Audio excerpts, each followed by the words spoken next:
caawa suurtagal ay u noqotay inay ka soo qayb galaan kulankan jaaliyadda Soomaaliyeed ee Sweden guud ahaan gaar ahaan reer Stockholm oo uu horkacayo ururka isbahaysiga ummadda Soomaaliyeed ee Sweden ay ku soo dhaweynayaan wafdiga ballaaran uu horkacayo wasiirkeena arrimaha dibadda Axmed Ciise Cawad iyo wafdiga la socdaba dhammaantiin waxaan idinku salaameynaa salaanta islaamka assalaamu calaykum waraxmatullaahi wabarakaatu salaan kadib waa farxad ay reer Sweden runtii muddo ku taamayeen inay helaan wasiirkoodii arrimaha dibadda waxaad moodaa wasiirada kale ee dawladda diaspora haddaan ahayn nooga sokeeyo wasiirka arrimaha dibadda maantana waa inoo farxad caaway oo aan joogno caasimadda dalka Sweden ee Stockholm inuu nala joogo wasiirka iyo wafdiga uu horkacayo marka waxaan jeclaan lahaa waxaan sugnaa runtii waxay noqonaysaa caawa iyo kaalinta reer Sweden iyo sida ay lagu yaqaanay ee soo dhaweyn iyo markaasi hambalyeemba ah waxaan rabaa ugu horeynba inaan ku bilaabo cidda hormuudka caawa inooga ah ururka isbahaysiga ummadda Soomaaliyeed ee Sweden gudoomiyahooda habane xasan ila soo dhaweeya kelmadda kaga aadan kulanka furitaankiisa caawa assalaamu calaykum waraxmatullaahi wabarakaatu aad baan ugu faraxsanahay maanta inaad ka soo qayb gasheen kulan sidaan u qiimo weyn runtii waxaa na soo booqday wasiirkeena arrimaha dibadda annaga dad Soomaaliyeed baan nahay ururkan isbahaysigana wuxuu u aasaasan yahay ummad Soomaaliyeed danteeda markay madaxdeena dalka ugu sareeyay imaadaan farxad gooni ah bay noo tahay marka waxaan ku soo dhaweynayaa wasiir Axmed Ciise Cawad wasiirka arrimaha dibadda ee Soomaaliya ku soo dhawow Sweden mar labaad iyo mar saddexaad waxaan badanaa marka madaxda noo timaado annaga sameynaa xafiisan ku qaabilnaa oo markaasna la iswareystaa runtii oo ay ka mid tahay protocolka ama processka annaga aan marino madaxdeena noo timaado kadibna waxaan u soo bandhignaa kulan sidaan oo kala in uu wasiirka ama qofka markaas madaxda dalka Soomaaliya ka yimaada uu la qaybsado shacabka ama dadweynaha Soomaaliyeed runtii aad baan iiga mahadcelinayaa biri waa maalin shaqo haddana badanaa markaan isugu yeerayno ummadda Soomaaliyeed waxay tahay in aan madaxdeena oo wadan 30 sano burbursanaa dib u dhisaya inay dhiirigelin u noqoto madaxda marka waxa weeye sacab ballaaran ku soo dhaweeya wasiirka insha Allah marka inaan ku dheereyno ma rabno marka waxa leeyahay ku soo dhawo wasiir aad baan iiga mahadcelinayaa inaad timaadeen gentle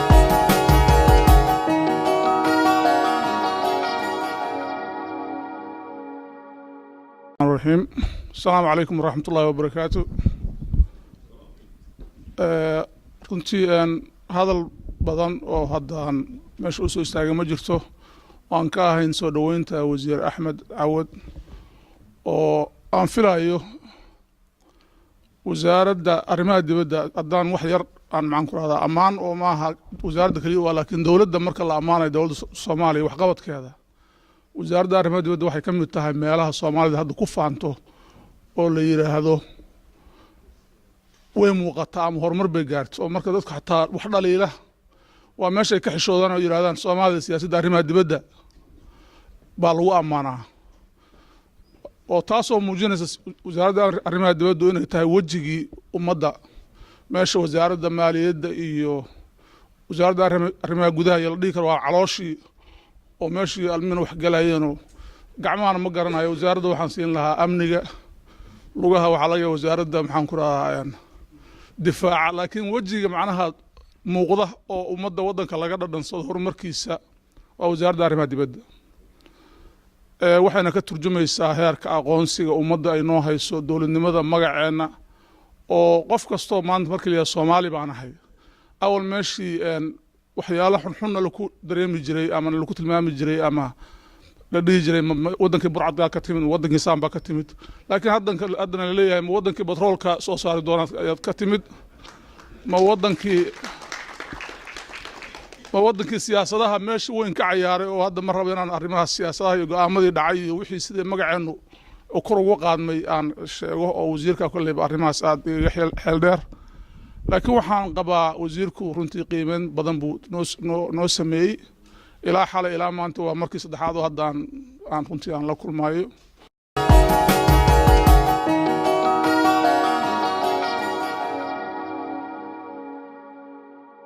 السلام عليكم ورحمة الله وبركاته. سعادة الوزير أنا كهاد لايا مقعد دومر كصومالية سويدن أنا كهاد لايا أوركس بيسس كدومر كيسة وحن كوجسو دوينا يا سلامة وقال سنة إسلام كإسكو سلامان. السلام عليكم ورحمة الله وبركاته. تاسك بعدي مما لين كرتي ترونتي فرحد أدنى سيسي shaatiga aad gashan tahay qiimo weyn ayuu noo leeyahay. qiimo waxaa noo leh qof official visit ku yimid Soomaaliya oo dawladda Soomaaliya ka socota oo annaga aanan xaafadaha dejinaynin oo asaga sharafan markay dawladdeena sharafsan tahay annagana waa sharafsan.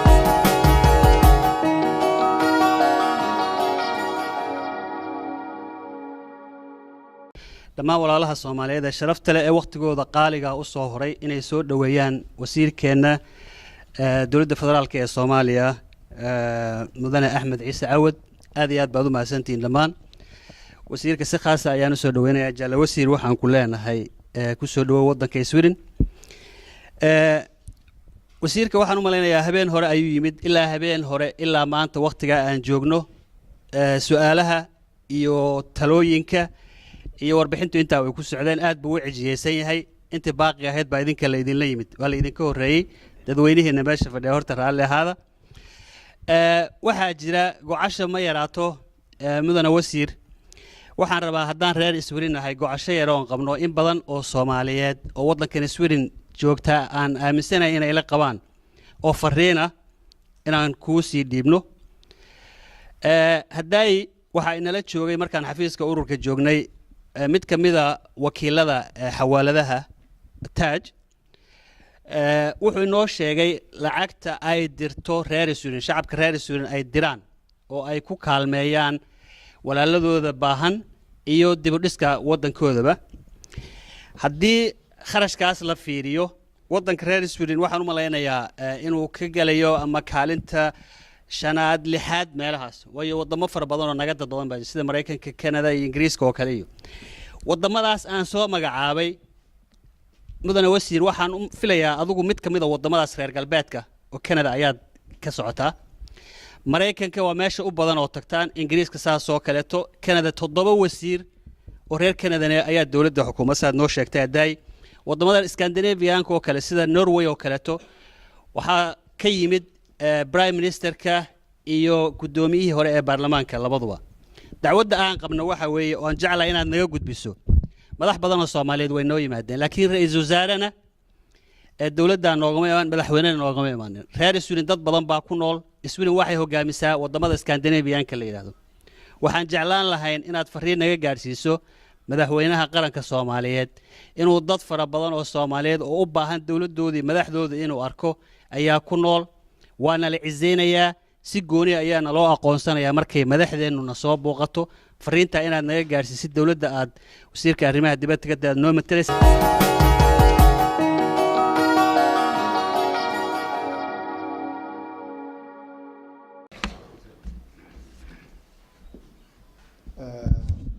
habeen wanaagsan. waxaan rabaa inaan marka hore u mahadnaqo maamulka ururka isbahaysiga ummadda Soomaaliyeed ee Sweden laga bilaabo gudoomiye Habane oo aad noo soo dhaweeyay ilaa iyo xalayna la joogay hotelka noogu yimid iyo xubnaha kale maamulka oo hadda mar dhaweyd aan xafiiska isku soo aragnay iyo madaxda kale jaaliyadda. waxaan kaloo mahadnaqayaa Tolman Soomaali magaciisa ninkii gentleman ninkii barnaamijka hadda socodsiinayay oo runtii si fiican u socodsiiyey iyo odayaashii kaleeto iyo gabadhii caasho oo sida fiican noo soo dhaweeyey.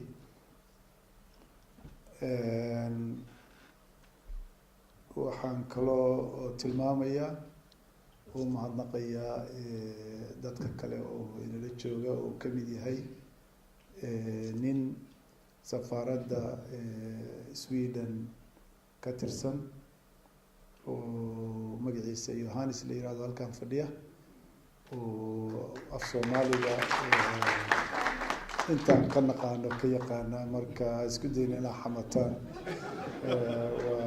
waa ku kashifnaysaan iyo nimankan kaleeto oo ka socda dowladda Sweden oo ama protocol ahaadeen ama amni security ahaadeen oo nala socdo labadii beri oo lasoo dhaafay aada noo wadwaday sidoo kaleeto dadkay la socdaa sida Hijaabo iyo Jirde oo iyaguna labadan beri nala daalay waxaan rabaa waqtiga kooban daraadiis inaan dhowr arrimood taabto waxaan wax yar idinka warrami doonaa si kooban horumarka dalkii ka jira horta caawa anigu waxaan idin sheegi doonaa wax war fiican oo wixii aadaynaa wixii cabashaa wixii bala sheegashaa wax badan baynu soo tirin marka caawa ku kalsoonaada yani dowladda idinma ammaani doono ana isma ammaani doono xukuumadda laakiin waxaa idin sheegayaa waxa naga dheena khusaysa oo ah war lagu farxo oo dhab ah aan ka badbadin iyo ku jirin propagandayn marka qeyb waxay noqon doontaa horumarka dalkii ka jira qeyb waxay noqon doontaa horumarka mandaqadeena ka jira geeska Africa waxaan wax yar idinka sheegi doonaa booqashadii aan halkan ku yimid ujeedooyinkeeda iyo wixii ka qabsoomay waxaan hadalkii ku gabagabayn doonaa kaalinta idinku jaaliyad ahaan aada ku leedihiin dalka ama kanaad joogtaan ama kii hooyo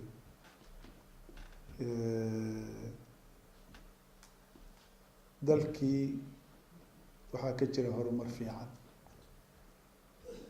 horumar lagu farxo dowladnimadii waa soo noolaanaysaa waa soo xoogaansanaysaa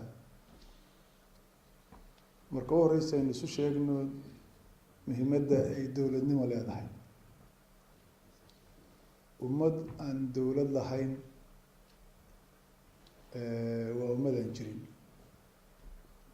ummadda waxaa identity u ah maaragtay sovereign state-ka ay leedahay adduunku maanta waxaa dadka lagu aqoonsadaa lagu calaameeyaa qarannimada ay leeyihiin dalkii aan qaran lahayn waa dalaan jirin oo kaleeto dadaan jirin oo kale wey qof waa u jiri karaan meelaha marmaraya madax madow dhagaya indhale sida bini aadamka kaleeto laakiin ma xisaabsana waad ogtihiin ummado badan oo aan qarannimadoo lahayn ama qarannimadooda halgamaya ayaa dunida jira falastiiniintu waxaa laga yaabaa inay naga cilmi badan yihiin magaalooyinkooda naga horumarsan yihiin laakiin waad ujeedaan halkan dheer bay ku jiraan waxay raadinayaan in mar loo aqoonsado maxay inay qarannimo leeyihiin waad maqasheen dad la yihahdo kurdi oo kurdi la yiraahdo oo ciraaq iyo syria iyo turki iyo iran iyo intaa udhexeeya waxay jeclaan lahaayeen inay qarannimo leeyihiin United Nationka waxaa lagu mathalaa qarannimo dalku leeyahay qofkii aan qaran lahayn ma laha waxa la yidhaahdo international character international personality shaksiyad dunida kuma laha qof uu jiraa laakiin adduunka dadka ma ah marka inaga beri dhexdaraad mar baynu simbiri raxanay oo aynu kufnay oo aynu noqon gaaray dadaan jirin timidahay alxamdulilah waa soo kacnay. weli boorkii baan qaar iska jafaynaa, maryihii naga jeexjeexmay qaar baan weli toranaynaa, laakiin waa taaganahay. boorkiina in badan oo kamida waa iska jafnay. dadaalkaasi muddo ayuu soo socday, wuxuu kasoo bilowday carta 2000. Djibouti waa soo dhutinayey, marba meel buu soo joogay. maraan Nairobi ka raadino, maraan Djibouti ka raadino, maraan Addis Ababa ka raadino, maraan Jowhar iyo Baydhabo soo maro, maraan xamar nimaadno. hadda waxaan maraynaa in goboladii Soomaaliya oo dhan aynu gaarayno. weli wax naga kala dhima way jiraan oo midnimadii weli taam maaha. goboladii Soomaalida qaar baa wax tirsanayo weli maqan ama leh waa maqanahay. marka hawl badan waa inoo taalla. hay-adihii dowladdu weli ma xoogsan, dhaqaalihii weli ma xoogsan, weli niman isqarxinaya oo marna diin sheeganaya marna wax kala sheeganaya waa jiraan oo dadkii dilaya, iyaga naftoodu soo tabar daraynaya. insha allah iska soo dhammaan doona. waxaasoo hawla ama lagooyaa ama gaabisi wuu jiraa, laakiin waxaa hubaalay in dowladnimadii Soomaaliya oo maalinba meel soo joogtay intii burburka ka bacdi inay maanta ay xoogsan tahay, oo maanta qarannimadeenii ay ku dhowdahay inay inoo tahay. waxaa soo xoogsanaya aqoonsigii dunidu oo aqoonsanaa horumarka aynu gaarayno dowladnimadeena iyo sida ay usoo xoogsanayso. waxaa soo xoogsanaya is-aaminaada iyo isdhexgalka dadka Soomaaliyeed oo mararka kamida kala dhintay. waxaa soo hagaagaya maamulkii hay-adihii dowladda ee dadka u adeegayay oo aan qaran ka maarmin, sida wasaaradda arrimaha dibadda iyo kuwa lamida. waxaa soo kobcaya dhaqaalihii oo budgetkii Soomaaliya ayaa soo weynaanaya, lacagtii dadka laga ururinaya ayaa soo kobcaysa. baaxmisharkii ayaa gacan ka geysanaya bixintii taxigii ama cashuurtii. budgetkii aan awal jirin ayaa maanta jira. hay-adihii dunida ayaa aqoonsanaya Soomaaliya in maamul wanaag oo xagga maaliyadda uu ka jirayo. waxaynu ku dhownahay in deyntiina laka dhaafo.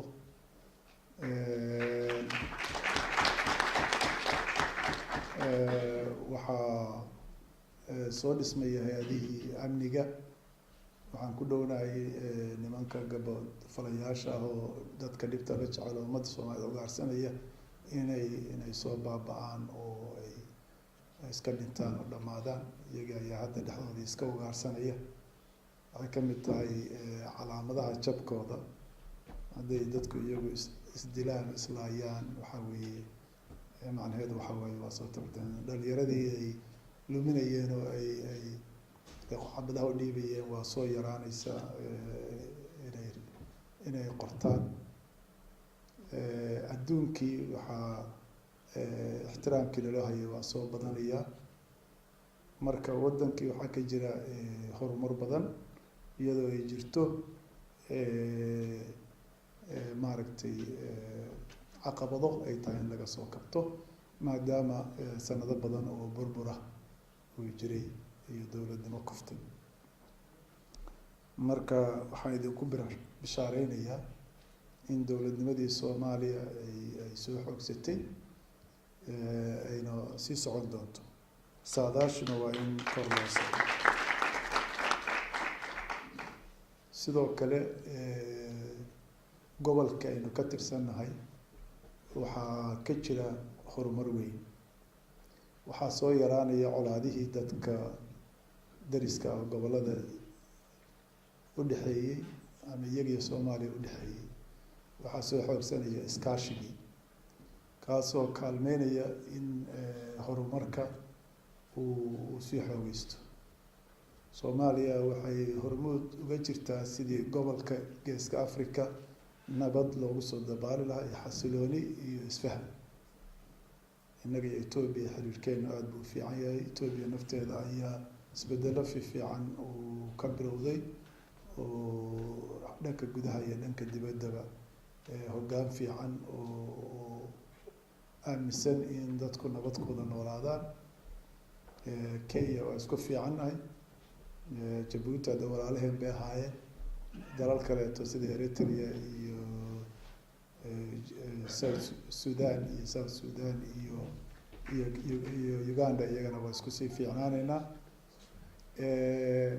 taas faa'iidooyinka ay leedahay waa badan yihiin. waxaa ka mid ah xasilooni siyaasadeed, waxaa ka mid ah iskaashi, waxaa kaloo ka mid ah in dadka Soomaaliyeed oo ku caan baxay inay yihiin dad hal abuur ganacsi leh, dad firfircoon oo ummadaha kaleeto ka firfircoon markay noqoto xagga ganacsiga, inay helaan fursad ay ganacsigooda maaragtay kusii ballaarto.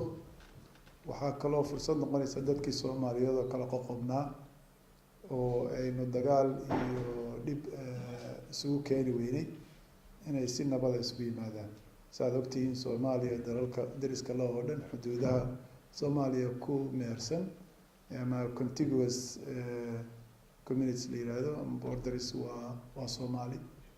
Ethiopia xuduudka dheer dadka ku teedsan waa Soomaali. Kenya sidoo kaleeto, Jabuuti hadee iyaguna waa Soomaaliya. marka dadkaas hadduu isu furmo waa horumar oo iskaashado. Soomaalidana waxay noqonaysaa fursad dalkuna ku kobco, dhibaatada iyo colaaduhuna ku yaraadaan.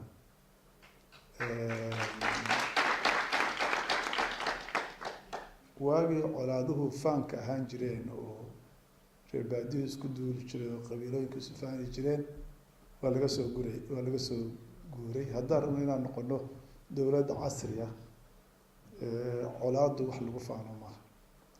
adduunka waxaa loo qaybiyaa civilized iyo non civilized, inkastoo non civilized laga asluubsado in la yiraahdo, laakiin dadku ma kala yihiin civilized. maxaa la yihahdaa countries and societies waxay ka wadaan dad aan colaad siyaasadda ku maamulin, oo dil iyo xarig iyo iscaburin aan ku dhaqmin. macnaha dhaqan oo civil ah leh. marka taas waana waxa dowladda ku dhismaanay. colaad dhib iyo dhaawac iyo gaajo iyo bay leedahay keliya. iyo hooyaday waxay dhihi jirtay colaada wiil baa ku dhintay wiil kuma dhasho. hanti baa ku burburtee maaragtay maxaa la yihahdaa wax laguma dheefo. nabaduna waxay leedahay, Soomaalidu maxay dhahaan nabad baa wax la nuuga leh, nabad baa khayr leh, nabad baa caafimaad leh, nabad baa barwaaqa leh, nabad baa caana leh. marka xaggaas in loo jihaysto la ogaado wey. marka gobolkii waxaa ka socda rajadaas fiican. waan ogahay in lagu bulaamo oo website-yada lagu qoro oromaana naliqaysa, dekadaha nala ka qaadayaa, waa nala qabsanayaa, annagaa tabar daran, dowladaha kale waa sanahay. laakiin annagu gudahaan joognaa, intaan inagoo ka tabar daran baa layna qabsan waayo. xuduudkeenu iska furan yahay. qolo noo soo socotaa ma jirto, qolona qabsanaysaa ma jirto, deked nala ka qaadanayaana ma jirto. kuwaa mari wareysanaya waxay yidhaahdeen dekedaa layna ka qaadanaya afar. marka anigoo fahmaya su-aashiisa waxaan dhahay dekeda marka waxaan ka baqay haddaan deked kala sheego inuu u maleeyo inaan qabiil ka hadlayo. marka waxaan ku yidhi dekeda marka maadaama uusan marka ku fahmi igu tuhmeynin qabiilkeyga ka yimid, waxaan ku yidhi dekeda marka sida inta loo qaado Ethiopia loo geyn karo bal adigo ii sheeg. marka kama wado Ethiopia, maxaa ka wadaahay marka haddii inta la dhiso la horumariyo oo hanti kasoo degto ama Ethiopia ha aado ama Kenya ha aado ama Sweden ha aadee dadka marka jooga iyo dadka ku dhow baa ka faa'iideysanaya, shaqo ka helaya, baamushtar ka helaya, guryo qurux badan yeelanaya. laakiin adigu bal ii tilmaan sida dekeda inta loo qaado Ethiopia u qaadan karto ya. marka dekeda la iska qaadaya ma jirto, in la isu furmaayo waa barwaaqiyo waxaa ku jira horumar. Soomaalidaana hadda ku durugto ummadaha. nin taariikhyahana wuxuu igu yiri oo Kenyaan baarlamaankooda ku jira, haddii waagii Ingiriisku uusan Kenya Soomaalida uusan xanibi lahayn, Soomaalidu maanta Kisumu waa joogi lahayd. Kisumu waxa weeye maaragtay galbeedka Kenya waaye. waana ka garan kartaa dabasiin Soomaalidu hadda iyagaa jooga Zambia business ka wada oo shidaal geeya, iyagaa Tanzania jooga, ilaa South Africa joogaan. madaxda South Africa marka aragnay waxay yiraahdaan, maalin gabadha wasiirka arrimaha dibadda South Africa waxay ugu tiri sidee ayaanu u clone garaynaa. Cloning waxa weeye sidee ayaanu u koobi garaynaa Soomaalida oo ugu talaalaa South Africanka si ay South Africanka u bartaan inay baac mushtari sameeyaan oo ay shaqeeyaan. Soomaalidu hadday Sweden timid waa dadka ugu firfircoon oo siyaasiyiin bay leeyihiin. maanta la kulmaynay gabar siyaasiyada, maanta waxaan la kulmaynay raba inuu ka mid noqdo baarlamaanka Yurub. idinku waa idinkan maaragtay horumarka sameynaya. marka qofka Soomaaliga haddii la siiyo fursad wuu soo dhalaalaa. waxayna ka hadlaabay keliya waxa la yidhahdo ismaamulka oo xoogaa dadweynimaaba ayna hayay. marka dowlad casriya si loo maamulo inaan aqoonin, iyadiina waxaan rajeynayaa inaynu dunida inta wax ka barano hadda hagaajino waana noo kobcaysa. marka madaxweyne Maraykana waxaa laga sheegay dadka Maraykanka oo u gubaabinaya waqti dhib badan, cabsi baan ka cabsanaa. waxaan ka cabsanaa ma jirto, bal cabsi maayno. marka Soomaalidu cabsida iyo fakarka negative-ka ah iska dayso. Soomaalidu waa dad wanaagsan, waa dad dhiiran, waa dad indha adag, waa dad hadday degan yihiin oo ay fudeedka iska dhaafaan oo mararka qaarkood aqoon darri ka mas-uul tahay iyo maaragtay dowladnimadeena xoogaana ka biriiqatay. waa dad fiican aan qofna karaynayn. marka la iska daayo cabsida iyo shakiga dhexdeena ah iyo shakiga maxaa la yidhahdaa dowladnimada laga qabo intaba, iyo shakiga dadka kale laga qabo deriska. marka dhan kasta, dhankii gudaha iyo dhankii dibaddaba horumar ayaa ka muuqda iyo mustaqbal fiican. booqashadeydii waxay ku saabsanayd, waa qodobkii saddexaad oo aan idiin sheegay inaan wax ka tilmaami doono. waxay ku saabsanayd martiqaad iiga yimid wasiirka arrimaha dibadda Sweden, gabadha adduunka oo dhan laga jecel yahay la yihahdo Margaret Wallström. hameen horaa imid, 2 beri booqashaa bay ahayd. si fiican oo sharaf la-aana loo soo dhaweeyey. iyada wasiiraddan shalay la kulmay, qadan oo sameysay iyada iyo tiimkeeda la sheekeysanay. waxaan ka sheekeysanaynay xiriirka Soomaaliya iyo Sweden sidii loo xoojin lahaa. Sweden oo ka dheragsan in Soomaaliya horumar fiican ka jiro, aada ugu faraxsan arrimaha hadda aan idiin sheegay, horumarka Soomaaliya ka jira iyo kan gobolka ka jira, iyo kaalinta Soomaaliya ka ciyaareyso. gabadhaasi wasiiradaahi daraad baarlamaanka bay ka hadashay. waxayna sanadkii mar bay arrimaha dibadda, siyaasadda arrimaha dibadda uga warantaa baarlamaanka. daraad maalintii ka horreysay baarlamaanka waxay ka sheegtay Soomaaliya ku xusta waa mar kasta waxaan dhicin weeye. waxay kaloo sheegtay Sweden dhaqaalaha Soomaaliya inay laba laabtay oo hadda 70 milyan lacag dhan ay ku bixiso maaragtay deeqda horumarineed ee dalka. waxay kaloo tilmaantay horumarka ka socda gobolka oo ah mid dunidu ay danaynayso, iyo sida gobolka isugu soo dhawaanayo iyo siduu colaad uga gudbayo. marka waa kulanay gabadhaas wasiiradda ah iskaashiga iyo siduu isu xoogeysan lahaa iyo sida la isu kaashan lahaa. Sweden oo weligeed Soomaalida kaalmeyn jirtay ayaan iska wareysanay. Waxaan uga mahadnaqay taageerada ay Soomaaliya u hayaan.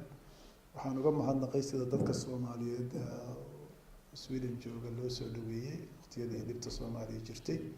Waxay ii sheegtay in dadka Soomaaliyeed ay yihiin oo Sweden jooga dad firfircoon oo fiican oo ay aada ugu faraxsan tahay kaalinta ay uga jiraan dalkan iyo xiriirka iyaga iyo dalkooda isu hayaan. Waxaan uga sheekeeyey ururkan iyo habbana aan is aragnay wuxuu ii sheegay. Waxaan kala hadlay cabashooyinka sida xawaaladaha lacagta laga bangiyadu ay xisaabta inay furaan ay ka xirayaan, iyaduna arrintaas way nabadgaraysay. Waxaan kala hadlay sida loo baahan yahay in baasaboorka Soomaaliya loo aqoonsado adduunkii kaleeto uu soo aqoonsanayo sida Norway iyo meelo kaleeto iyo Soomaaliya dhan iyadana way maaragtay way tilmaantay baahidaas. Waxaan ka dareemayay inkastoo aysan ballan ii qaadin labada arrimoodba inay dadaal ka muujin doonto. Waxaan sidoo kale la kulmay wasiirka iskaashiga caalamiga ah Peter Eriksson, isaguna sidoo kaleeto uu soo dhaweeyey. isla wasaaraddan kula kulmay oo wax ka degan yahay. Xalayna casha waxaa noo sameeyey wasiir ku-xigeenka gabar kaleeto oo wasaaradda arrimaha dibadda wasiir ku-xigeenka ah oo ninka la yiraahdo Soder oo dad badan oo marti qaaday. iyadana waxay qireen horumarka Soomaaliya. Saakana waxaanu tagnay hay-adda nabadda ka shaqeysa FPA la yiraahdo. magacu waa igu dheeryahay nin caana oo nabadda ka shaqeyn jiray Swedish loogu magac daray. Java inta badan xusuusisa marka waxaan kusoo koobayaa FPA baa la yiraahdaa.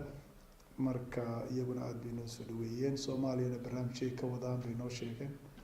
kabacdina waxaana la geeyey museumka caanka ah oo Vasa la yiraahdo oo maaragtay markabkii la degi jiray oo qadana la ku siiyey.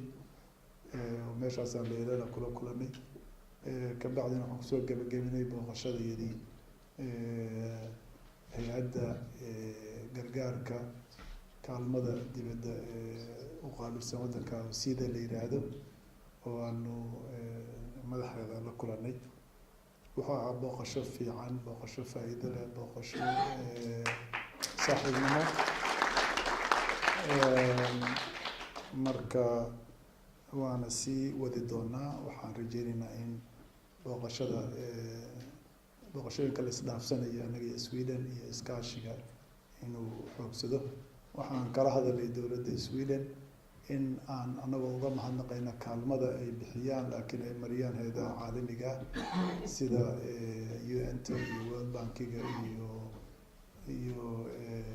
NGO-yada iyo intay siiyaan maaragtay civil society-ga inay sii wadaan, laakiin inay ku daraan kaalmo ay dowladda Soomaaliyeed toos u siiyaan ama bilateral agreement. baanu aada ugala hadalay iyo xoojinta hay-adaha maaragtay iyaguna waa soo dhaweeyeen. marka waxaan rajeynaynaa xiriirkaasi fiicnaado. waxaan kala hadalay in safaaradoodu ay Soomaaliya u guurto, Nairobi ka tagto. safiirkuna isagaaba arrintaas soo dhaweeyey. waxaan kaloo idiin sheegayaa in insha allahu aanu Sweden safaaradda soo magacaabi doono. gentleman waa ii soo dhawaaday. waxaan u mareynayaa waqtigii baan dheereeyey. waxaan kusoo gabagabeynayaa